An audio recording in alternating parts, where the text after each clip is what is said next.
So the second speaker now, we're actually moving from coastal and marine to talking about people, and I've been looking forward to this all day.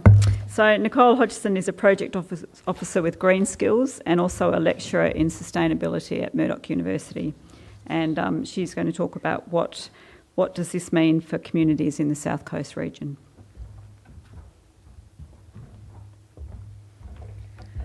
So I just wanted to start by acknowledging that we're meeting on Menang land and pay my respects to the elders past and present. And thanks to Kayleen and to South Coast NRM for the invitation to speak today. I think, like Keith, I also gave myself this ridiculously large topic to try and cover off in 20 minutes. But I think my task at least is to just bring some social and cultural dimensions to this conversation about living with climate change on the South Coast. So the presentation is based on some work that we did with South Coast NRM as part of the NRM Planning for Climate Change Conference with Kayleen and Penny and everyone else here. And so I wanted to acknowledge my colleague Louise Duxbury from Green Skills. So we worked very closely together on that project. So I think lots of the presenters have already used a version of this model that's been very well used in thinking about ultimate vulnerability to climate change. And you know what's really interesting is that it works for social and human systems as well as for natural systems. So I just briefly wanted to talk about what are some of the potential impacts on our socio-economic systems and a little bit about cultural heritage, but then probably spend a bit more time asking the question, how ready are our communities to adapt to climate change? So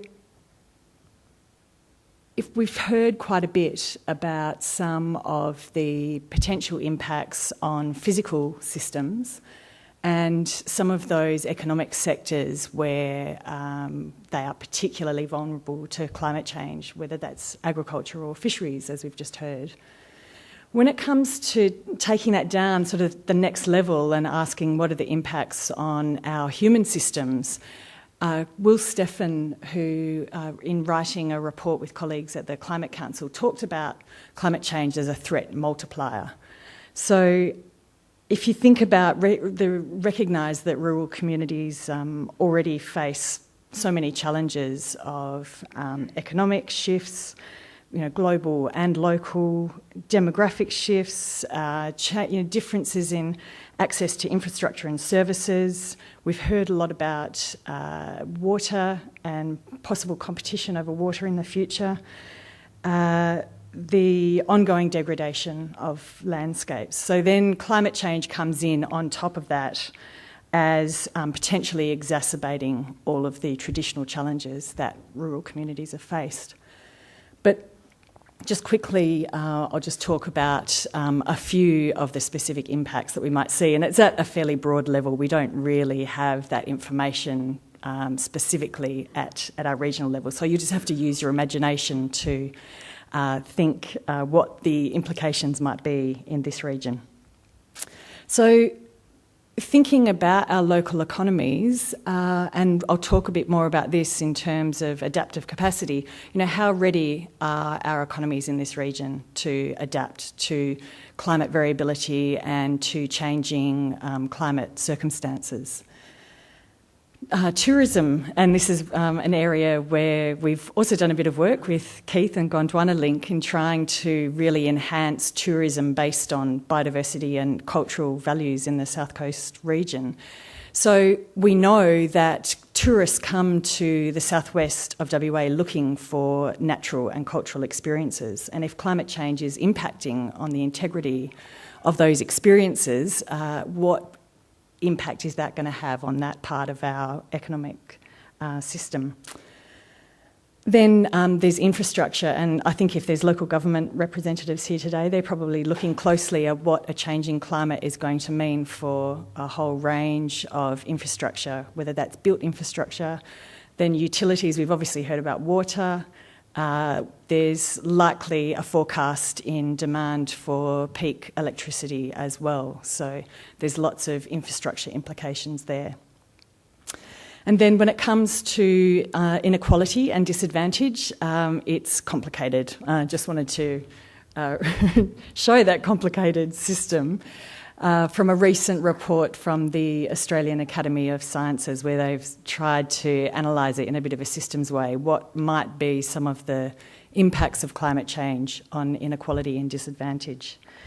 And this, I think, is where we start to see that for social, economic and cultural dimensions of climate change, we're much more influenced by global forces.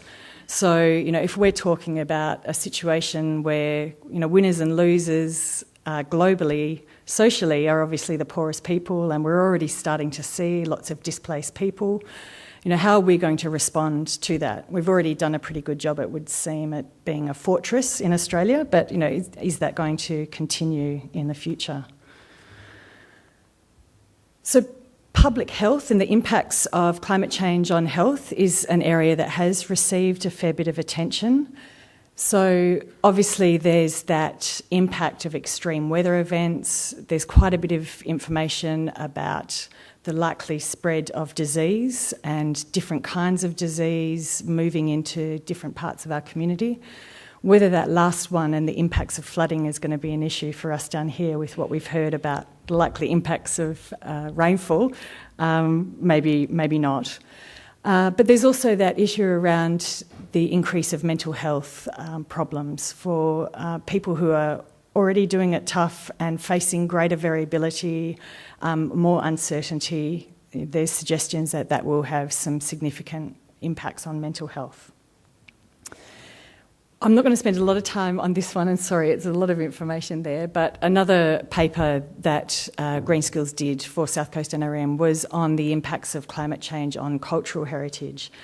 And what we discovered is actually there's a huge amount of potential impact on both Aboriginal cultural heritage and European heritage from the impacts of climate change. And so that, most of those are purely just sort of physical impacts, but then you've also got those less tangible cultural values and the ability for people to continue to practice their culture and undertake sort of cultural activities that they've always done. And Carol this morning mentioned the fact that they're already really starting to notice some change. So what kind of impact does that have? And so there's a concept that was co-developed by a former colleague of mine at Murdoch, Glenn Albrecht, called Celeste Alger, which is the distress that's produced by environmental change that's impacting on people while they're directly connected to their home environment. And that idea seems to be particularly relevant here when we're talking about cultural attachment to a landscape that we've known in one form and what will happen as that landscape changes. So now just wanted to talk briefly about the adaptive capacity of communities to respond to change. And given the uncertainties that we do have around the impacts of climate change and then, further uncertainty what that will actually mean in terms of our socio-economic systems, you can see the appeal of talking more about, how well placed are our communities to respond to uncertain changes in the future. And this probably is the point also to say, let's not forget mitigation. And a few people have mentioned what we hope for that might come out of the Paris talks. But, it's not only about a sort of passive response to a changing climate, but also what we hope is a radical transformation of our economy, of our energy systems to actually respond to climate change. And doing that is also going to require a population and a community that can adapt, that can be nimble and flexible. Was that what Julia said? Malcolm Turnbull, what Malcolm Turnbull said. So We looked at a whole range of models around adaptive capacity and kept coming back to this idea of the 5 capitals. So the focus for the project we did was around land managers because we were doing it for South Coast NRM, but I think the model works just as well for thinking about a community. So when we're talking about how well-placed communities are to adapt to climate change, there's the capital in each of these areas. So we then went on and found a model from Nelson and colleagues at the CSIRO, and they sort of had a way of measuring adaptive capacity using indicators that are all based on data readily available from the ABS, which is really handy because you can then sort of aggregate it at regional levels and local government levels. So I won't torture you by going through this in detail, but just go through and show a few of the indicators that we came up with some data aggregated at local government levels. So when we collated all the data, we just chose the local governments where the boundaries fit completely within the South Coast NRM boundary. And where we departed from a couple of the models that we saw was we also tried to collect data over time because we thought that trends are just as important as snapshots of data. So again, there's a lot of information there, I apologise. In the human capital area, I just wanted to show you this in terms of the difference between the indicators that are ideally measured in terms of measuring adaptive capacity and the shaded indicators, which are the ones that we could readily get data for. So while physical health and mental health are obviously really key components of the adaptive capacity of land managers and communities, it was really difficult for us to get the data at a regional level for that. So none of this broad demographic trends would be a surprise to any of you. There's across the region there is the increasing populations of those sea change retiree destinations. There's the dwindling population for the traditional agricultural towns of Jerramungup and Nowangarup, and right through all of this, we've got that anomaly of Ravensthorpe that obviously had that expansion and contraction of mining, and so that they're just the anomaly in the pack for this whole data set. So Cranbrook and Plantagenet are interesting in that they are either sort of stable population or, in the case of Plantagenet, increasing.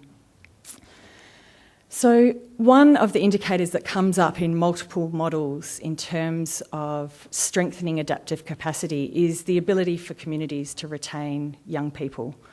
So I hope that is readable for everyone, but we've got the eastern local government areas and the western local government areas and compared their proportion of young people against the West Australian average, and in the yellow there is the regional West Australian average.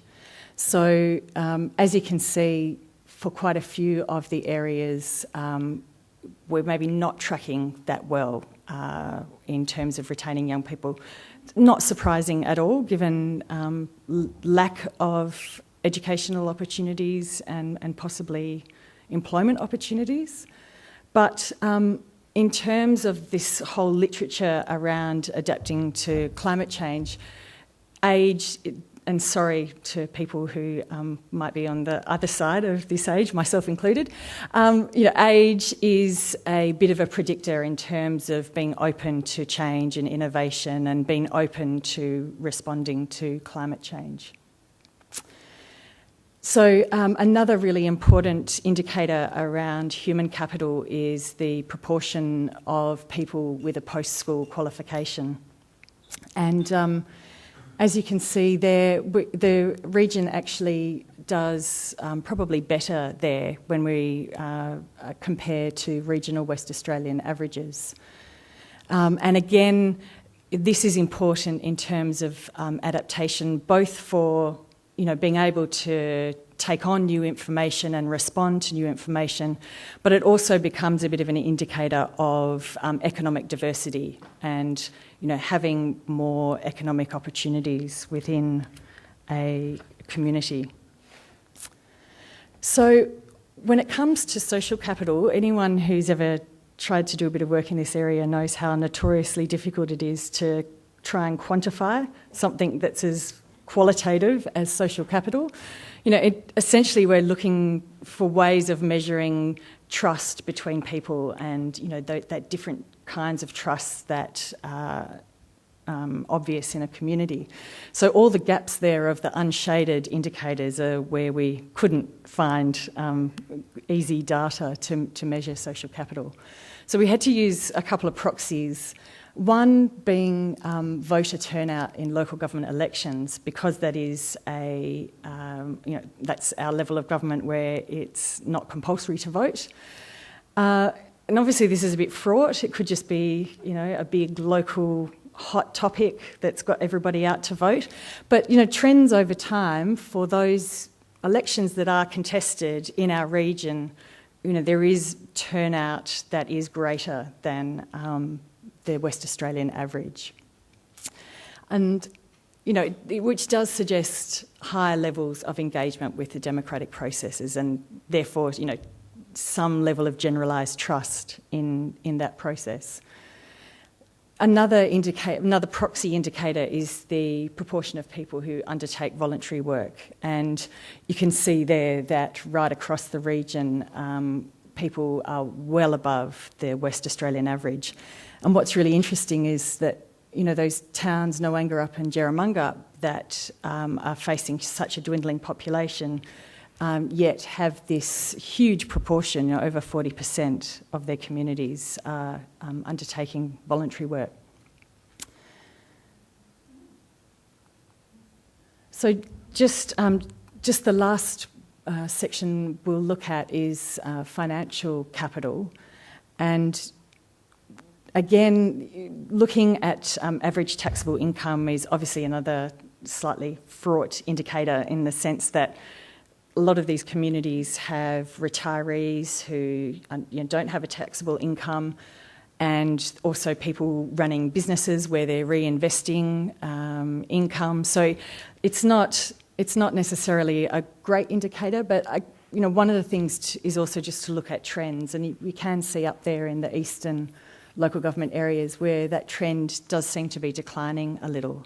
And why that's important is pretty obvious, I guess, and Kayleen talked about they're taking those measures to adapt is going to cost. And so if your income is dwindling as a landholder, then the extent to which you can invest in adaptation is going to be impacted. So another important aspect of understanding what's going on in the local economies is the proportion of people who are workforce aged who are employed in agriculture, forestry or fisheries. And you can see that this changes quite dramatically for the different communities on the South Coast and in the South Coast NRM region. We took this a little bit further and looked at the proportion of those who are employed in agriculture. What proportion of those are aged under 44? So, are there younger landholders and farmers coming through? And, our region actually is doing okay compared to regional Western Australian averages, which is there in the yellow. Apart from Denmark, but we all know Denmark is one of the most ageing populations in the entire state. So there's a lot more indicators, and we've collected a lot more data, which don't have time to go through today, but hopefully we can happily provide the report. But I did just want to mention that the rest of the model of adaptive capacity for land managers does also cover these areas of physical capital and natural capital, but it wasn't part of our brief to look at those areas. So Just to finish off, I wanted to, I guess, put the question back to you all in terms of, how you all think our region is placed to adapt to climate change. And I wanted to go back to this idea of resilience and the attributes of a resilient world that Walker and Salt have outlined in their very readable books on resilience. And just sort of ask ourselves how well we think that the region is doing on these factors. So, the key thing that comes up all the time in terms of resilience is diversity. And so we're obviously incredibly blessed with huge biological diversity, but is our social and economic diversity sort of up to the needs of a resilient community? How well do we embrace and work with ecological variability? What are our levels of social capital like? My gut feeling of only living in this region 4 years is that they're quite high. I'd be interested to what other people think. What's our governance like? Do we have democratic forms of governance? Are we willing and able to embrace innovation and learning? And is there fairness and equity? There are these other attributes of a resilient world by Walker and Salt, but they're sort of more focused on the physical dimension. So I'll just highlight those others and ask you all whether you think we're a resilient region. Thanks.